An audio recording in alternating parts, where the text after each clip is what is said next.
2022년도 북한 인권 백서를 보면은 사실은 북한의 헌법은 모든 사람이 평등하고 차별이 없다라고 이야기하지만 내용적으로 들어가 보면은 크게 세 가지 계층의 그룹으로 나눌 수 있고, 이제 세부적으로 나누면 56개 부류로 나눌 수 있는 그런 신분 제도를 가지고 있습니다. 보통 이제 첫 번째 제1계급에 속하는 사람들이 기본 군중이에요. 그 다음에 두 번째가 복잡한 군중, 세 번째가 적대 계급 자녀 분자, 이렇게 되어 있습니다. 기본 군중 하면은 우리가 조선시대로 따지면 양반 정도에 해당되는 그 나라를 세울 때 혁명 전사들, 또 빨치산, 또 뭐 우리가 흔히 알고 있는 백두혈통, 뭐 이런 분들이 이제 거기 기본 군중에 들어가게 되는데, 이 사람들은 원하는 대로 입당도 할 수 있고, 또 대학도 진학할 수 있고, 또 사회에서 승진과 또 진급이 용이한 그런 그룹에 속합니다. 복잡한 군중은 뭐냐면 전시에 얼마든지 반동이 될 수 있는 사람이라고 생각하는 사람들을 묶어놨어요. 그래서 이 사람들은 조선시대로 하면 평민 그룹에 해당되는 것이죠. 그러니까 이 사람들은 뭐 평양에 들어가기가 참 쉽지는 않습니다. 평양에 가서 사는 것도 이 사람들한테는 원천적으로 봉쇄되진 않았지만 특별한 공을 세우지 않는 한 평양에 들어가서 살거나 또 직장이나 군대에서 승진하고 진급하는 것이 쉽지 않은 계급이다. 그 다음에 이제 맨 마지막 계급은 적대 계급 자녀 분자예요. 그러니까 이런 사람들은 이제 가족 중에 월남한 또 귀순한 사람이 있으면 이제 여기에 해당되고, 국군포로 가족이라든지 저같이 이제 목사, 그다음 종교인들, 이런 사람들은 다 여기에 들어가는 거예요. 이 사람들은 반동이죠, 반동. 이 제도의 문제는 뭐냐면 일단은 신분상의 이동이 쉽지가 않아요. 그래서 아무리 근면하고 성실하고 아무리 열심히 정직하게 살아도 이런 적대 계급에 들어가는 사람들은 군대를 들어가거나, 아예 이 사람들은 단련대로 보내는 거예요. 군대도 마음대로 갈 수 없고 원하는 대학에 공부할 수, 아무리 공부를 잘해도 대학에 들어가서 공부하는 것이 불가능하고, 그리고 입당하는 거는 더더구나 안 되고, 이런 겁니다. 그리고 또 하나 더 문제는 뭐냐면 일천즉천의 원리가 작동해요. 그래서 아무리 내가 신분이 좋아도 만약에 적대 계급하고 결혼하잖아요. 그럼 제 신분까지도 낮아지는 거예요. 그리고 우리 결혼한 사이에서 태어난 아기도 자연히 천한 신분을 갖게 되는 것입니다. 이럴 때 사람들이 억울하고 절망감을 느끼는 것입니다. 자, 물론 인간이 사는 사회는 어느 곳이나 완벽한 사회는 없습니다. 우리나라라고 해서 모든 것이 완벽하고 공의롭고 정의롭기만 한가요? 그렇지 않지요. 우리나라 사회도 분명히 알게 모르게 억울하고 내가 수고하고 노력한 대가를 정당하게 보상받지 못하는 일들이 일어나곤 합니다. 그럴 때 우리가 절망하기 쉬운 것입니다. 오늘 말씀을 보면은 총독 베스도가 부임한 이후에 유대 종교자들의 요청이 있어서 바울 재판이 열렸습니다. 그런데 문제는 뭐냐면 재판을 받았는데 결과가 석연치 않은 거예요. 그렇다고 해서 바울 보고 나쁜 놈이다, 유죄를 때리지는 않았지만 결과적으로 혐의가 없음이 밝혀졌음에도 불구하고 석방되지 못하고 여전히 구류되어 있는 억울한 형편에 처해 있는 것입니다. 오늘 이 말씀을 통해서 우리가 생각할 주제가 있는데요. 정말 이 세상은 어지럽고 요지경이지만 우리가 믿는 하나님이 어떤 분인가를 우리가 다시 한번 기억하는 시간이 되면 좋겠습니다. 자, 첫 번째는 우리가 공의로우신 하나님을 이야기할 거예요. 자, 두 번째는 자비로우신 하나님을 이야기할 겁니다. 그러니까 세 번째는 역전의 하나님을 이야기할 거예요. 자, 세 가지 이야기한다고 말씀드렸습니다. 자, 첫 번째 뭐죠? 공의로우신 하나님. 두 번째 자비로우신 하나님. 세 번째 역전의 하나님. 상황을 반전시키시는 하나님. 자, 첫 번째 우리가 공의로우신 하나님 볼 텐데요. 하나님의 성품 가운데 사랑은 굉장히 중요하다고 제가 지난번에 말씀드렸어요. 근데 사랑 못지않게 중요한 개념이 뭐냐면 하나님은 공의로우시다는 거예요. 그래서 신명기 32장에 보면 모세가 하나님을 어떻게 노래하냐면 하나님이 하신 일은 완전합니다. 하나님은 의로우신 분입니다. 진실하시고 거짓이 없으십니다. 그리고 공의로우시고 바르십니다. 이렇게 찬양합니다. 이게 하나님의 성품입니다. 자, 그러면 하나님께서 이 땅을 눈에 보이지 않는 하나님께서 이 땅을 다스리시는 또 하나의 중요한 방법은 뭐냐면 눈에 보이지 않는 하나님께서 당신의 대리자로 지도자를 세우는 거예요. 왕도 세우고 사장도 세우고 총독도 세우고 장관도 세우고 여러분이 생각할 때는 아유 그거는 그럼 남의 이야기네요. 내 이야기는 아니네요. 천만의 말씀이에요. 하나님께서는 저와 여러분을 가장 작은 공동체, 가정의 엄마와 아빠로 부르셨어요. 그러면 저와 여러분이 할 일은 뭐냐면 하나님의 대리인으로서 공정하게 다스리는 거예요. 공의로운 통치가 일어나도록. 그래서 하나님께서는 리더를 한 명 세우셔서 뭐라고 부탁하냐면 레위기 19장 말씀에 보면 너희는 재판할 때에 불의를 행하지 말고 잘 들어보세요. 잘 들어보세요. 가난한 자의 편을 들지 말고 또 세력 있는 자라고 두둔하지 말고 공의로 사람을 재판할지라. 자, 보세요. 우리가 상식적으로 생각할 때는 재판할 때에 돈 있고 빽 있는 사람 봐주는 거 그건 너무 익숙한 일이에요. 근데 지금 오늘 말씀에서 뭐라고 얘기하냐면 힘 있는 사람, 돈 있고 빽 있는 사람 재판을 봐주는 것도 나쁜 일이지만은 또 어떻다는 거예요? 이 사람이 약자라고 해서 무조건 봐주는 것도 잘못됐다는 거예요.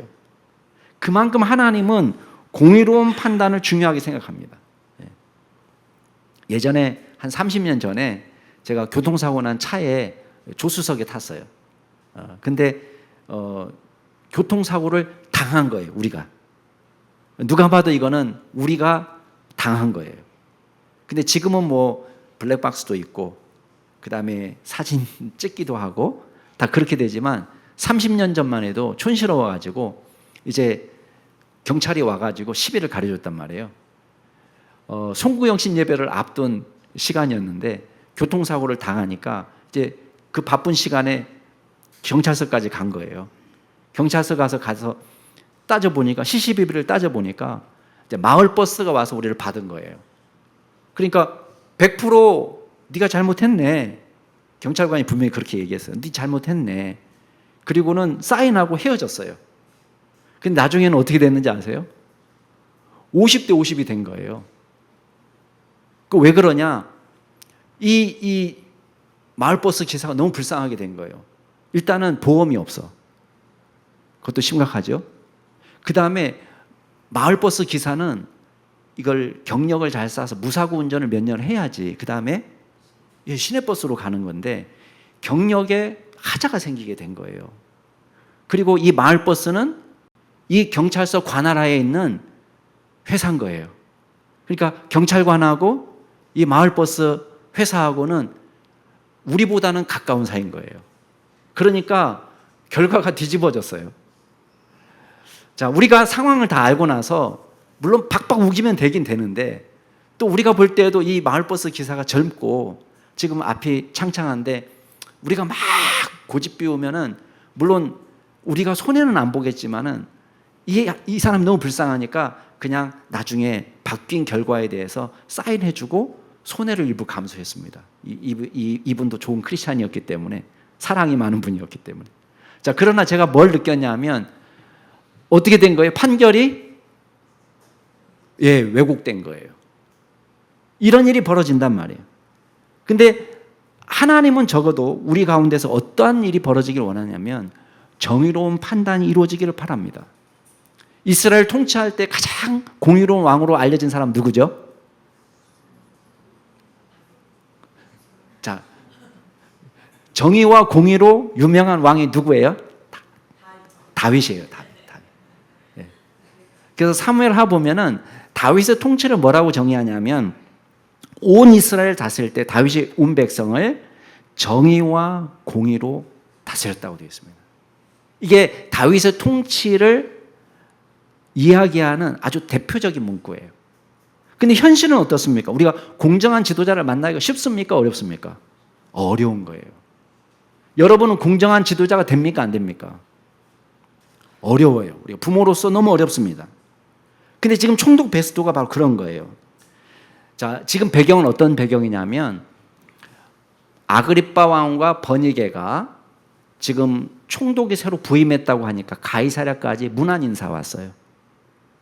그 당시에 로마 총독은 유대 지역, 예루살렘을 포함해서 유대 지역, 사마리아 지역, 갈릴리 지역까지를 다 통치해요. 그다음 지금 아그리빠 2세는 우리가 지금 현재 레바논이라고 알려져 있는 위에 칼키스 지역을 다스리는 왕이에요. 근데 사실은 땅덩이는 좁지만 로마가 너무 민심이 안 좋아질 것을 걱정하면서 이 아그리빠 2세에게 뭘 맡기냐면 적어도 제사장을 임명할 수 있는 권리, 그 다음에 예루살렘 성전을 관리 감독할 수 있는 권한을 줍니다. 그러니까 종교적인 부분은 형식적으로 유대인들이 관장하게 되어 있는 거예요. 그래서 이 로마 총독하고 유대 왕은 서로 도와주면서 좋은 관계를 맺어서 통치하도록 되어 있는 것입니다. 그러니까 지금 총독 베스터가 새로 부임했으니까 이 아그리빠 왕하고 그의 누이, 사실 누님인데 누나 버니게가 지금 방문을 한 겁니다. 그 상황에서 베스도가 협조를 요청하는 거예요. 내가 지금 죄수 한 명을 잡고 있는데 하면서 이 사람 때문에 지금 내가 골머리를 앓고 있다. 내용인즉슨 유대인들은 고소하지만 이 문제는 지금 종교적인 문제고 아무 혐의점도 발견할 수 없었는데 문제는 이 사람이 가이사에게 상소를 했다. 근데 상소하려면 죄목을 써서 보내야 되는데 뭐라고 죄목을 써야 될지 모르겠다라고 이야기한 겁니다. 여러분 지금 베스도는 어떤 일을 벌이고 있냐면 자신이 모든 과정은 공정해요. 절차. 공무원들이 제일 문제가 뭡니까? 절차상 하자가 있느냐 없느냐 그거 따지잖아요. 절차는 문제가 없는데 내용이 문제가 있는 거예요. 왜? 절차상으로는 자기가 로마법을 어길까 봐 엄청 신경 많이 씁니다. 여러분 3절 4절 말씀 죄송합니다. 15절 16절 말씀 한번 같이 읽어볼게요. 15절 16절 시작. 내가 예루살렘에 있을 때에 유대인의 제사장과 장로들이 그를 고소하여 정죄하기를 청하기에 내가 대답하되 무릇 피고가 원고들 앞에서 고소사건에 대하여 변명할 기회가 있기 전에 내주는 것은 로마 사람의 법이 아니라 하였노라. 이게 무슨 말이냐면 유대인들이 와가지고 그 바울을 좀 예루살렘으로 보내주세요. 우리가 처리하겠습니다. 하는 거를 베스도가 말린 거. 이 사람 로마 시민권자인데 우리 법에는 로마법에는 이 사람이 변론할 기회를 정식으로 제공하지 않은 다음에 함부로 내줄 수 없게 돼 있다. 그 말은 뭐냐? 이 사람 변론할 수 있도록 정식 재판을 열어야 된다. 그 말이에요. 만약에 이게 잘못되면 총독이지만 로마법을 어긴 것이 되기 때문에 절차를 어긴 것이기 때문에 내가 탄핵될 수 있다는 것을 암시하는 거예요. 그러니까 엄청 신경 써요. 그리고 나서 17절 말씀에 보면 보세요. 17절도 같이 한번 읽어볼까요? 시작. 그러므로 그들이 나와 함께 여기 오매 내가 지체하지 아니하고 이튿날 재판 자리에 앉아 명하여 그 사람을 데려왔으나. 자, 베스도가 잘한 건 뭐예요? 지체하지 않고 신속하게 재판을 엽니다. 그러니까 우리가 흔히 이 사회에서 볼 때 뭡니까? 민감한 문제에 대해서는 계속 엿가락 늘리듯이 늘려 빼잖아요. 빨리 처리해 주지 않고 계속 늘리면 어떻게 되겠어요? 이 사람이 빨리 무죄를 선고받아야 풀려나서 나갈 수 있는데 이걸 빨리 처리 안 해주는 거예요.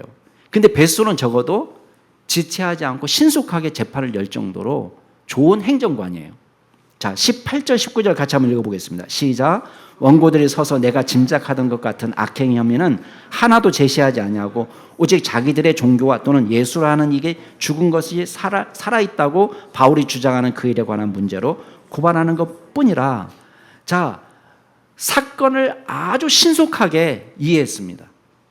머리 좋은 사람이에요. 탁 보니까 바울 잘못이 없네. 얘네들 지금 문제 제기하는 것은 로마법의 문제가 아니라 종교상의 문제네. 그러면 로마 법정에서 할 수 있는 일은 뭐냐? 무죄를 판결하고 풀어주면 그만이에요. 근데 여기서 문제가 생기는 거예요. 자, 20절 말씀 한번 보세요. 거기 보면 무슨 말이 나오냐면 내가 이 일에 대하여 어떻게 심리할지는 몰라서. 자, 저를 보세요. 왜 몰랐어요? 진짜 몰랐다는 말이에요? 알고 있어요. 지금 알고 뭉개는 거예요. 왜 뭉개고 있느냐?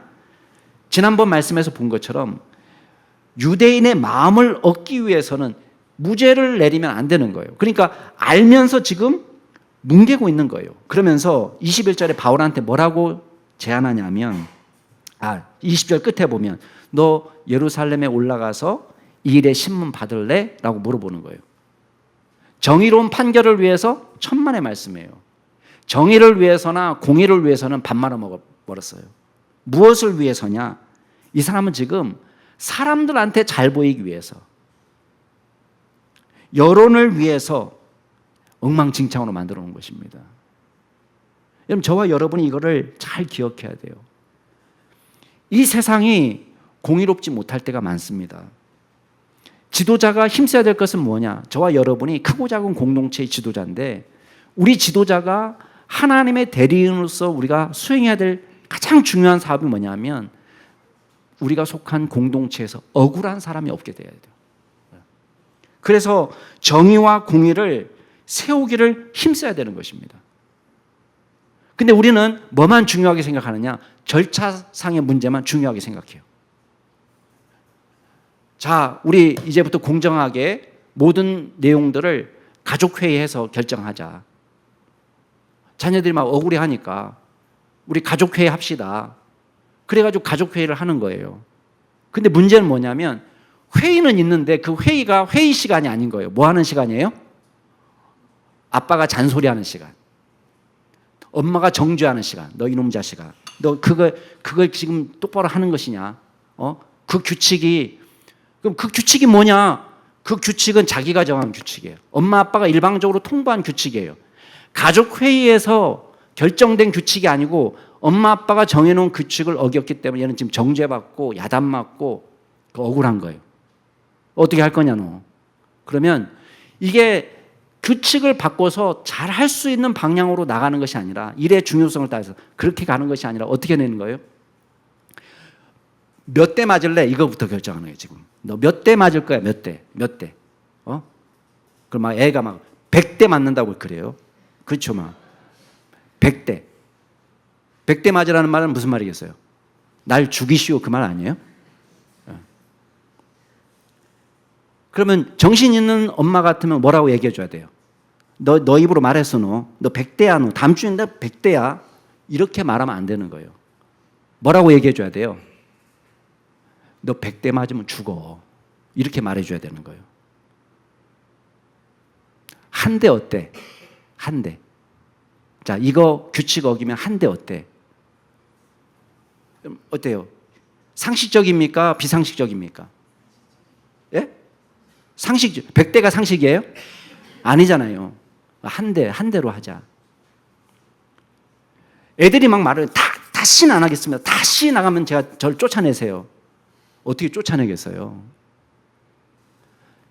우리가 공의로운 지도자가 돼야 되는 거예요. 그래서 정의롭고 공의롭고 우리 아이들이 할 수 있도록 정의가 짙어지지 않도록 여러분이 통치하는 공동체가 또 우리는 어떤 일을 만납니까? 불의한 희생자들을 만날 수 있습니다. 우리가 불의한 희생자가 될 수 있습니다.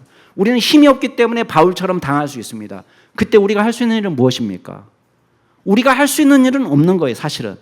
그러나 우리가 뭘 할 수 있냐면 역사의 주인 되시는 하나님께 맡겨드리는 걸 우리가 해야 되는 거예요. 공의로우신 하나님께서 이 어지러운 세상을 다스려 주시도록 기도하는 일을 우리가 하는 것입니다. 또 우리는 어떤 때가 있냐면 이 불의로 희생당하는 사람을 보는 제3자의 입장에 처할 수 있습니다. 그때 우리가 할 일은 무엇입니까? 우리가 권력자가 아니기 때문에 실질적으로 모든 것을 다 통치할 수는 없지만, 다 제어할 수는 없지만은 우리가 억울한 희생자들을 도울 수 있는 일을 우리가 실천해야 되는 거예요. 베른하르트 슐링커라는 사람이 책 읽어주는 남자라는 책을 썼습니다. 근데 거기에 보면은 2차 대전 이후에 이 전범 재판들을 독일이 하잖아요. 여자 아우슈비츠 여자 감시인, 유대인 학살하는 아우슈비츠 그 수용소에 그 죄수들을 감시했던 그 여자 간수가 전범 재판에 나왔습니다. 근데 이 사람이 받은 중요한 혐의는 뭐냐면 A라는 지점에서 B라는 지점으로 죄수들을 이송시킬 때에 물론 이 사람이 다 책임진 건 아니에요. 무장 군인들이 갔지만 이제 이동하는 과정 속에 너무 혹독한 추위 때문에 많은 사람들이 죽어가 나가는데 어느 마을에 도착했더니 거기에 교회가 있는 거예요. 그래서 그 교회에다가 이 죄수들을 쉬게 했습니다. 그러니까 그 전에 막 길바닥에서 쉴 때보다 훨 좋은 환경이지만 교회 안에서 쉬면서 도망갈까 봐 밖에서 문을 잠갔어요. 근데 그날 폭격이 일어난 겁니다. 교회가 불타는 거예요. 그래가지고 놀래가지고 이 책임지고 있는 무장한 군인들은 다 도망가 버렸어요. 그럼 누구만 남았냐? 죄수들을 감시하는 감신, 이 여자들만 남았는데 이 사람들은 무장한 사람들이 아닙니다. 그러니까 어떻게 할 줄 몰라가지고 이걸 풀어주면 불타는 교회 속에서 이 사람은 살아날 수 있는데 풀어주지 않고 그냥 놔둬버려요. 왜? 도망갈까 봐. 도망가면 책임을 져야 되니까. 이 사람을 죄인이라고 많은 사람들이 네가 낫지다, 넌 나쁜 놈이다 막 욕하고 다 재판하는데 거기에 증인들로 누가 와 있냐면 마을 사람들이 와 있습니다. 그날 교회가 불탈 때에 그걸 지켜본 목격자들이 있을 거 아니에요. 근데 아무도 그 목격자들에게 뭐라고 하지 않지만 이 글을 쓴 저자는 물어보는 거예요. 여러분, 여자 감시인 대여섯 명, 무기도 없어요. 이 동네 사람들이 마음만 먹으면 이 교회 안에 들어가 있는 사람을 살릴 수 있습니까? 없습니까? 살릴 수 있어요. 네가 제정신이냐? 니네가 인간이냐? 그리고 이걸 깨부수고 자멸서를 깨부수고 이 사람들을 풀어낼 수 있어요. 근데 뭐 어떻게 하는 거예요? 그냥 지켜보는 거예요. 네가 나쁜 놈이야 라고 얘기하지만 과연 네가 나쁜 놈이라고 말할 수 있는 자격이 있는가?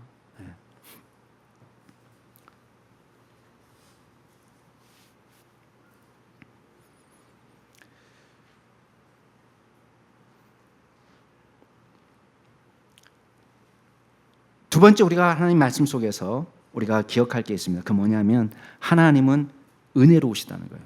자, 하나님은 노하기를 더디하시고 인자와 진실이 많으신 분이다. 출애굽기 나오는 말씀입니다. 여기서 인자라고 번역된 단어가 히브리어 헤세드라는 단어입니다. 여러분이 아시는 것처럼 이 헤세드라는 것은 그냥 단순한 애정을 말하는 것이 아니라요. 변함없는 사랑의 의미입니다. 변함없는 사랑. 사실은 하나님은 어떤 분이시냐? 변함이 없는 사랑을 베풀어 주시는 분이에요. 그래서 우리가 생각할 때 끔찍한 죄인이라고 생각하는 사람들까지도 하나님께서는 사랑해 주시는 거예요. 자, 오늘 말씀을 보면 원래 형식은 바울의 청문회입니다. 자, 재판은 아닙니다. 지금 재판하는 그런 바울을 고소하던 유대인들은 다 갔고 지금 베스도가 요청한 것은 내가 죄목을 뭐라고 써야 될지 모르겠다. 그러니까 당신이 좀 듣고 판단해달라. 그러니까 청문회 일종의. 그런데 이 청문회를 바울은 이제 다음 주에도 말씀 나오지만 뭘 사용하냐면 복음을 전하는 기회로 삼아요. 근데 이 복음을 전할 때에 듣고 있는 청중이 누구냐 한번 보시기 바랍니다. 이 청중이 들을 만한 자격이 있는 사람인지. 자, 23절 말씀 같이 한번 읽어볼까요? 23절 시작.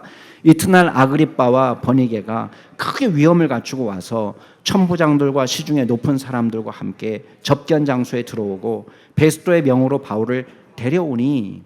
자, 지금 청중 가운데 누가 있냐면 당연히 총독 베스도가 있고 이방인입니다.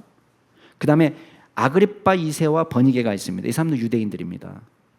그 다음에 천부장과 높은 지위의 권력자들이 나오는데 이 사람들은 이방인들입니다. 근데 이 사람들에게 지금 바울 개인의 역사는 뭐예요? 바울 개인으로서는 억울한 시간이에요. 지금 죄가 없는데 벌써 2년 이상을 감금되어 있는 상태인 거예요. 그러니까 개인으로서는 억울하고 미치고 팔딱 뛸 노릇인데 하나님은 바울 한 사람을 여기다 묶어놓고 이 시간을 어떻게 사용하고 있냐면 앞에 총독 벨릭스 부부에게 복음을 전하는 시간으로 삼았고 또 이곳에 방문하는 수많은 면회객들에게 복음을 전하는 시간으로 삼았고 그리고 오늘 말씀에서는 새로 신임 총독 베스도와 고관들 그리고 버니게 아그리파 2세에게 복음을 전하는 기회로 삼고 있습니다. 근데 여기서 우리가 주목할 만한 사람들은 이 헤롯 가문이에요. 아그리파 2세는 아그리파 1세의 아들이고 그리고 헤롯 대왕의 손자예요. 헤롯 대왕이 누굽니까? 헤롯 대왕은 예수님께서 베들레헴에서 태어났다는 소식을 듣고 그 2살 미만의 애를 싹 다 죽여라. 어떤 사람이에요? 예수님을 잡아 죽이려고 했던 사람이에요. 그리고 그 아들 이 헤롯 아그리빠의 큰아버지는 누구냐? 헤롯 안티파스예요. 안티파스는 어떤 인물이냐? 세례 요한의 목을 자른 인물이고 그리고 예수님의 재판을 담당했던 인물이에요. 자기 아버지는 어떤 사람이냐? 헤롯 아그리빠 1세는 야고보를 죽인 사람이고 야고보를 처형하고 베드로와 사도들을 감옥에 가둔 사람이고 그리고 연설에서 와 신의 소리라는 말을 듣고는 교만해져 가지고 헤롯의 충이 먹어서 죽은 인물이에요. 여러분 이 가문이 여러분 생각할 때 여러분이 하나님의 입장이라면 가문 대대로 지금 하나님을 대적하고 하나님 나라를 방해하는 인물들 아니겠습니까? 여러분 같으면 이런 인간들에게 복음을 전해주고 싶겠어요? 예, 죽여도 시원치 않죠. 아까 누군지 말씀하셨는데 제가 누군지 입모양을 못 봤는데 죽여도 시원치 않은 인물인 거예요. 근데 복음을 전하는 거예요. 헤롯 아그리빠는 어떤 사람이냐? 지금 버니게랑 같이 왔는데 버니게가 남매지간이거든요. 근데 그냥 단순한 남매지간이 아닌 거예요. 많은 역사가들이 어떻게 평가를 하냐면 둘 사이에는 지금 남매지간이지만 부부처럼 사는 거예요. 근친상간이라고 기록하고 있습니다. 지난주에 나왔던 드루실라 총독 벨릭스의 부인도 거기는 막내딸이거든요. 베니게가 사실은 제일 큰 언니예요. 사생활이 장난이 아닌 거예요.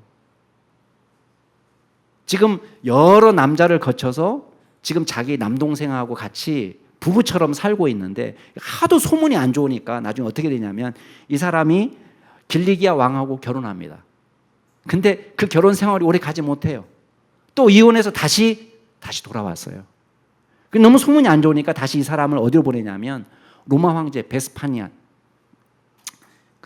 누구죠? 베스파시아누스 맞죠? 이럴 때가 있어요.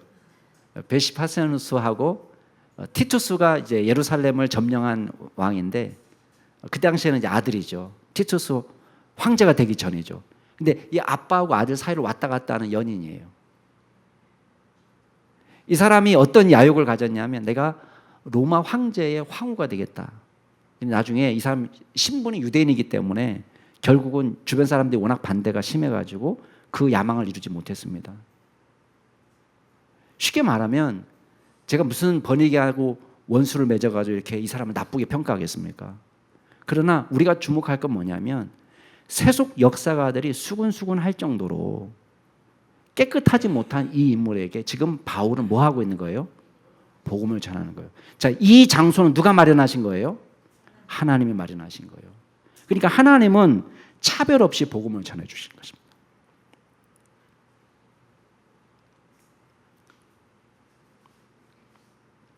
제가 아는 어떤 분이 아버지가 목사님이신데 그 아버님이 젊은 시절에 막 이렇게 혈기가 방자해가지고 막 교인들하고 막 다툼도 일어나고 그래서 그 교회에서 쫓겨나게 됐어요. 그리고 나서 다른 교회에 부임하려고 하는데 워낙 그 동네에서 소문이 안 좋게 나니까 이 목사님을 모시는 교회가 없는 거예요. 젊은 날인데. 그래서 이분이 마음이 겸손해지면서 열심히 하나님 앞에 일할 수 있는 장소를 달라고 기도하고 있는데 하나님께서 밑도 끝도 없이 깊은 데로 가서 그물을 던지라, 그 말씀을 주시는 거예요. 그래서 이분이 기도하다가 깊은 데가 어딜까? 깊은 데가 어딜까? 하나님 앞에 여쭤보는데 딱히 응답이 없어요. 깊은 데를 생각하고 있다가 이분이 마음속에 떠오르는 장소가 있어서 대구 교도소로 갔습니다. 본인이 살고 있는 집 근처에 교도소로 갔는데 거기서 서성거리니까 지나가던 분이 여기서 무슨 일로 이렇게 서성거리냐고.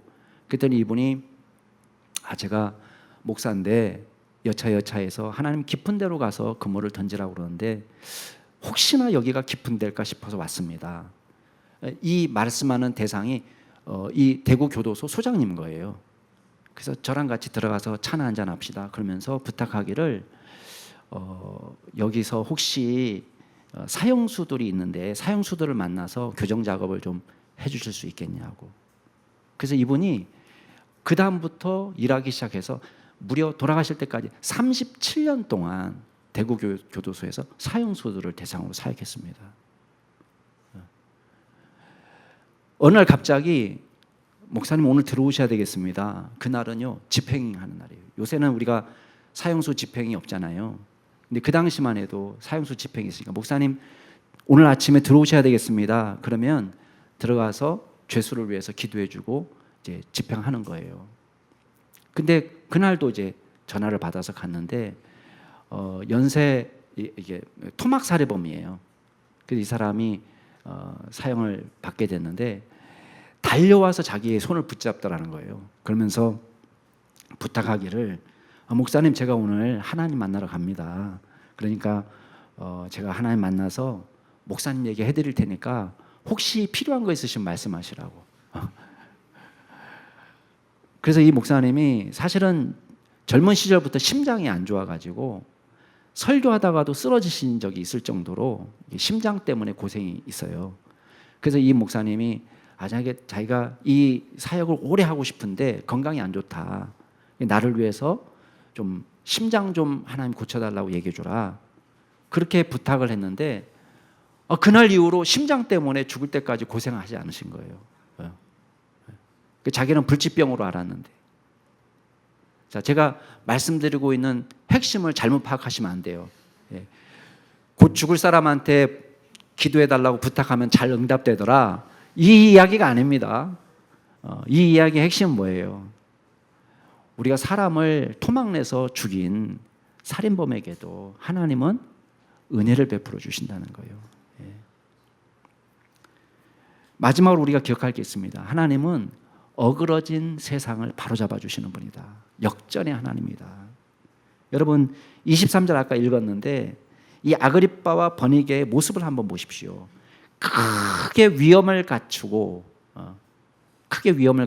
이 위험이라고 번역된 헬라어는 판타시아스, 영어로 판타지라고 번역할 수 있는 단어가 여기에서 나왔습니다. 판타시아스. 그러니까 쉽게 말하면 우리가 판타지라는 것은 뭐예요? 실제 일어나지 않는 환상적인 일을 판타지라고 이야기하잖아요. 근데 이게 원래 헬라어 원문은 그런 환상적인 걸 말하는 게 아니라 장엄하고 외형적으로 아름다운 것을 의미할 때 판타시아스라고 이야기해요. 그러니까 외형적으로 과시할 때, 그러니까 큰 위험을 갖추고 라고 말할 때 어떤 모습으로 왔겠어요? 머리에 왕관을 쓰고 왕의 옷을 입고 화려하게 금부치를 착용하고 나왔겠죠. 여기에 있는 총독들 또 고관들 다 어떤 모습이에요? 위험 있는 모습으로 나와서 지금 죄수 바울을 심판하고 있습니다. 근데 바울은 어떤 모습입니까? 상대적으로 바울은 고린도전서 4장에서 자기를 이렇게 소개합니다. 나는 하나님의 사도였지만 사람들은 사도 바울을 뭐라고 이야기하느냐? 죽이기로 작정된 사랑처럼 세상 끄트머리의 인간으로 취급했다는 거예요. 하나님의 사도이지만 미련하고 모자라고 약하고 아무 힘없는, 비방을 당하고 모욕을 당하고 줄이고 배고프고 헐벗고 매맞고 정처 없고 사람들이 취급할 때에 세상의 오물로 만몰의 찌꺼기처럼 대우했다는 것입니다. 이게 바울의 지금 모습인 거예요. 역전됐죠. 총독 베스토가 기조연설을 합니다. 지금까지 상황 보고를 하는데 유대 사람들이 평가하는 바울은 어떤 인물이냐. 24절 한번 보세요. 거기 보면 거의 중반에 가면 살려두지 못할 놈, 살려두지 못할 사람으로 취급했다는 거예요. 근데 여러분, 하나님이 보실 때는 바울을 어떻게 볼까요? 하나님이 보실 때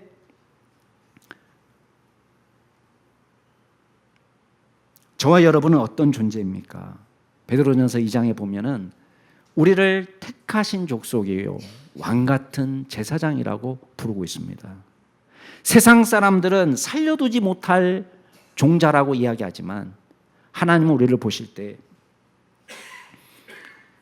택하신 족속, 왕 같은 제사장, 거룩한 나라, 하나님의 소유된 백성, 긍휼을 얻을 자격이 없는데 긍휼을 입은 자요, 하나님의 백성이라고 인정해 주시는 것입니다.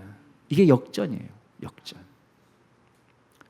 여러분, 시편 73편을 보면 이 시편 기자가 이해할 수 없는 것이 있었습니다. 그게 뭐냐면 자기가 시험 들 뻔했어요. 왜 시험 들 뻔했느냐? 세상의 악인이 너무 형통한 거예요. 얼마만큼 형통하느냐? 일단 잘 먹고 잘 사는 건 내가 그래, 그럴 수 있다. 근데 악인이 죽을 때도 평안히 죽더라는 거예요. 우리가 생각할 때는 저런 인간은 벼락 맞아 죽을 거야, 아마 곱게 못 죽을 거야, 이렇게 생각하는데 너무 곱게 죽더라는 거예요. 그러니까 시험 들 뻔했다는, 자기가. 그리고 인간이 이 세상에서 당할 수 있는 재앙을 저 사람은 안 당하는 것처럼 보이더라는 거예요. 그래서 시험 들 뻔한 거예요. 이 세상이 뒤죽박죽이네. 근데 언제 깨달았냐? 성소에 들어갈 때. 언제라는 거예요? 기도할 때 깨달았다는 거예요. 뭘 깨달았느냐? 하나님께서 이 사람들이야말로 가장 미끄러운 것에서 언제든지 미끄러져 떨어질 수밖에 없는 그런 지위에 올려놓으셨구나, 이걸 역전시킬 때가 오는구나라는 걸 깨달았다는 거예요. 그래서 저와 여러분이 이런 억울하고 도저히 이해할 수 없는 상황을 만날 때 어떻게 살아야 되느냐? 우리가 육체도 연약하고 마음도 연약하고 시험 들기 딱 좋은 시간에 우리가 무엇을 바라보느냐? 하나님께 가까이 하는 것이 내게 복이다. 여러분 옆에 분에게 얘기해 주세요. 하나님을 가까이 하는 것이 진짜 복입니다.